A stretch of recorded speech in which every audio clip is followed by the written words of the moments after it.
সুনামগঞ্জ সদর উপজেলার মোল্লাপাড়া ইউনিয়নের দেখার হাওরের পাড়ে গড়ে ওঠা কলাবাড়ি নামের অস্থায়ী গ্রামটি যেন প্রাচীন যুগের এক নিদর্শন, যেখানে নেই আধুনিকতার কোনো ছোঁয়া। বাঁশ ও ছন দিয়ে তৈরি ঘরগুলো যেন শিল্পীর তুলিতে আঁকা ছবি।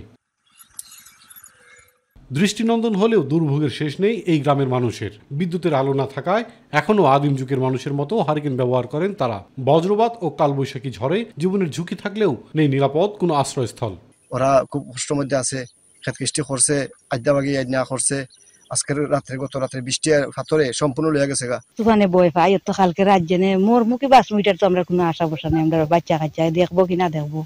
সারা বছরের অন্য যুগাতে এইভাবেই গত 50 বছর ধরে সন্তানাদি বাড়িতে রেখে জীবনের ঝুঁকি নিয়ে হাওরের বুকে বসবাস করে আসছে 15টি পরিবার। প্রতি বছরের কার্তিক মাসে দল বেঁধে কৃষকরা এসে বোরো ধান উৎপাদনের লক্ষ্যে কাজ শুরু করে। বৈশাখ মাসে ধান কাটা ও মারাই শেষে সারা বছরের খাদ্য যোগান দিয়ে আপন নিরে ফিরে চলে তারা। চলতি বছর শিলাবৃষ্টির কারণে ক্ষতিগ্রস্ত হওয়ার কথা জানালেন ভুক্তভোগীরা।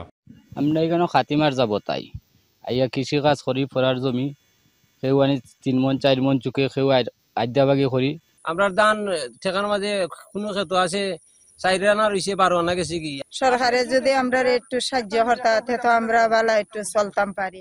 কলাবাড়ি নামের এই গ্রামের কৃষকদের প্রয়োজনে পানি সংরক্ষণের জন্য বাঁধ ও সড়ক সংস্কার করলে অন্য কৃষকরা উপকৃত হবেন বলে মনে করেন স্থানীয় জনপ্রতিনিধিরা। পানি সংরক্ষণের লাগি জাঙ্গালের দরকার, বাঁধের দরকার, কিন্তু আমরা ওই পর্যাপ্ত বরাদ্দ হয় না, এই বাঁধ বানতে পারি না।